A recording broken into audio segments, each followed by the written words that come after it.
Karibu tena, mpenzi mtazamaji, msikilizaji. Leo ni siku nyingine. Tushukuru Mungu kwa kuwa hai pamoja. Kabla ya kuendelea, basi naomba uanze kwa kusubscribe. Ndiyo, hapa chini, subscribe tafadhali. Pia like video hii na comment ili kuweza kujua wapi pa kuboresha kwenye kipindi kingine. Pia naomba kwenye alama ya kengele hapo pembeni, alama ya kengele gusa ili kuweza kukumbusha siku nyingine, ili kujua nini kipo, nini kinachokujia kutoka kwetu. Ndiyo, tunashukuru na tuko pamoja. Tunaendelea na episodi yetu mpya.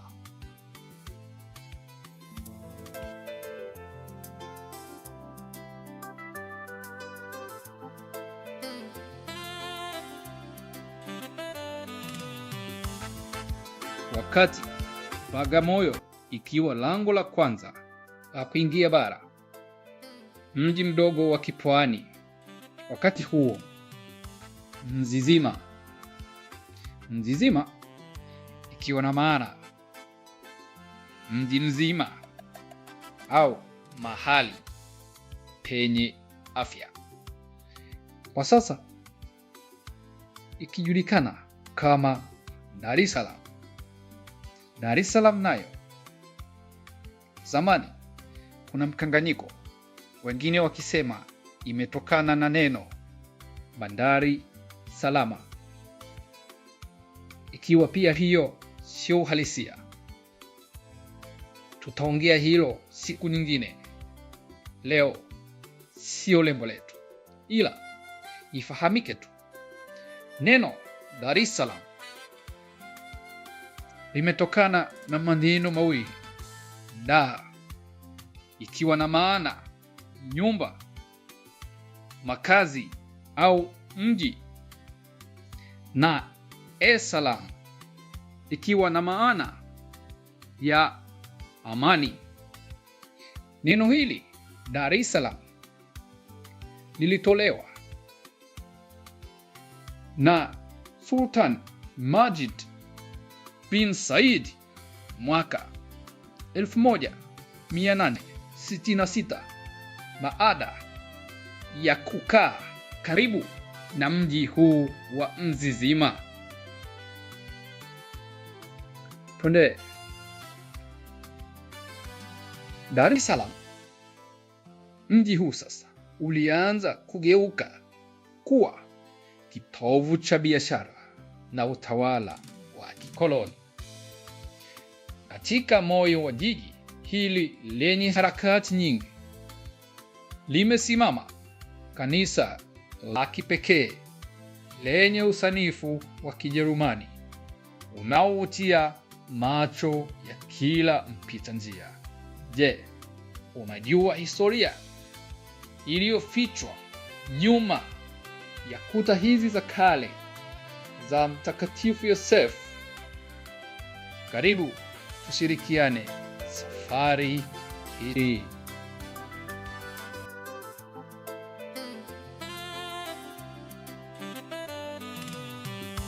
Mnamo mwaka 1897, wakati utawala wa Kijerumani ulipohamishia makao makuu yao kutoka Bagamoyo kwenda Dar es Salaam, mahitaji ya kiroho yalikuwa sambamba na mji uliokuwa ukipanuka.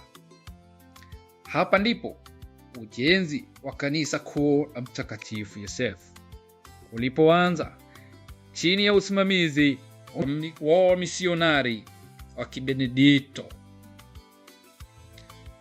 Mnara wake mrefu haukuwa tu alama ya dini, bali ulisomeka kama mwanga wa kimbilio katikati ya mabadiliko makubwa ya kijamii.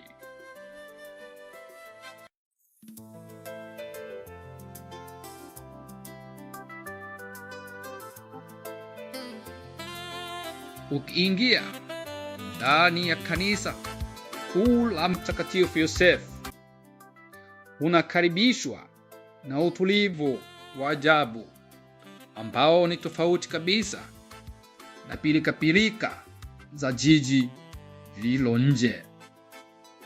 Usanifu wa jengo hili unaonyesha mchanganyiko wa mtindo wa Kigasiki Gothic style uliorekebishwa ili kuhimili hali ya hewa ya joto ya pwani. Madirisha yake ya rangi yaliyoagizwa kutoka Ulaya yalileta mwanga wa rangi za fumbo, ukiwakumbusha waumini wa kwanza juu ya uwepo wa Mungu hata katika nchi ya ugenini.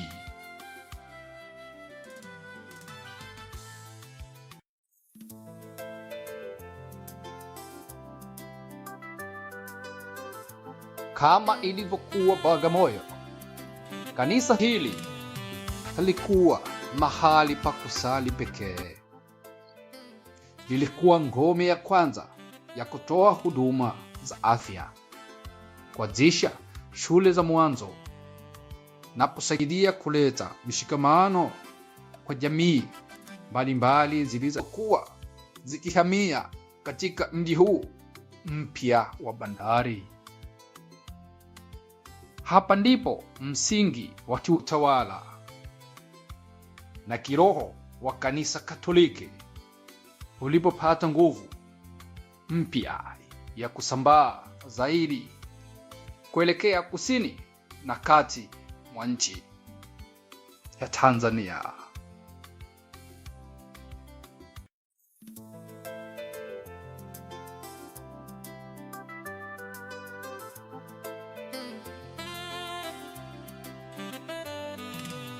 Leo hii, wakati majengo marefu ya kioo na chuma yakichomoza kila kona ya Dar es Salaam, kanisa kuu la Mtakatifu Yosefu linaendelea kusimama imara kama shahidi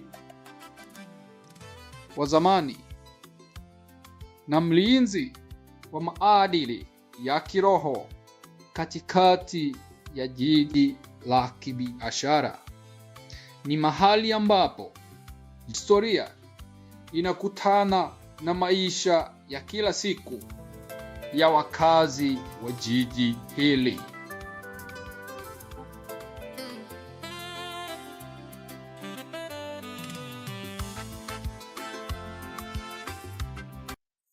Asante kwa kuandamana nami katika episodi hii ya 3.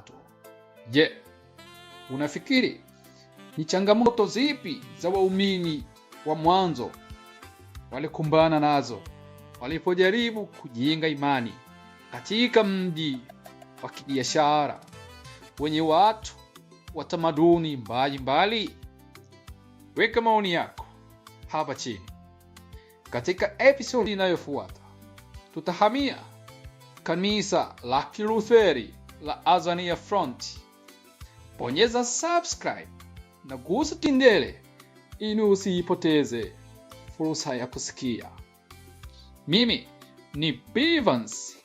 Hii ni sauti ya historia.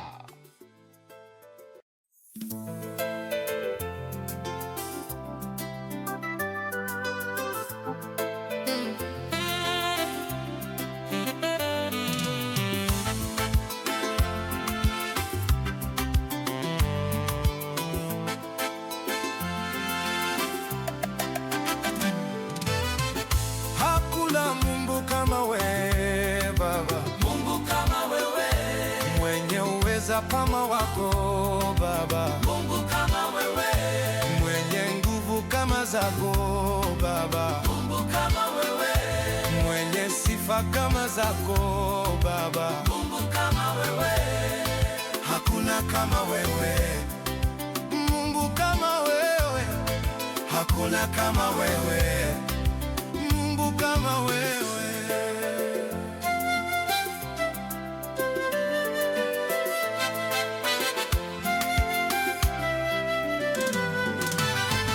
Hakuna Mungu kama wewe Bwana. Mungu kama wewe, mwenye uweza kama wako Bwana. Mungu kama wewe, mwenye nguvu kama zako Bwana. Mungu kama wewe, mwenye sifa kama zako Bwana. Mungu kama wewe, hakuna kama wewe.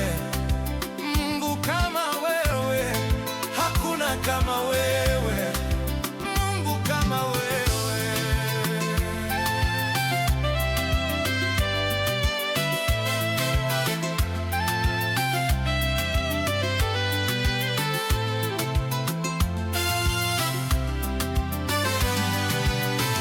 Hakuna Mungu kama wewe Yawe. Mungu kama wewe, mwenye uweza kama wako Yawe. Mungu kama wewe, mwenye nguvu kama zako Yawe.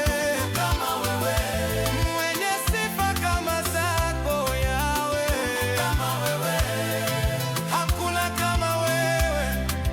Mungu kama wewe, hakuna kama wewe. Mungu kama wewe.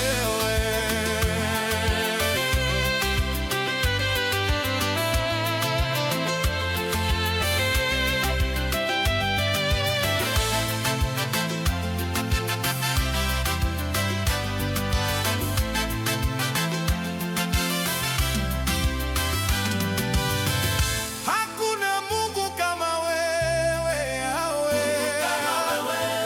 Mwenye uweza kama wako Yehova. Mwenye nguvu kama zako Yehova. Mwenye sifa kama zako Yehova. Hakuna kama wewe. Mungu kama wewe. Hakuna kama wewe. Mungu kama wewe.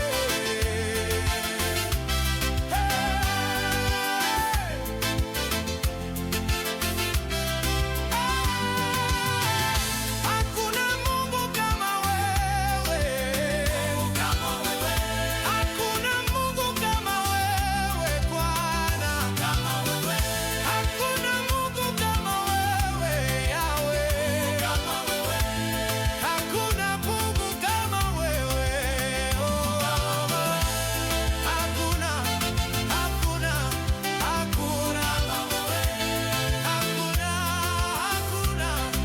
hakuna.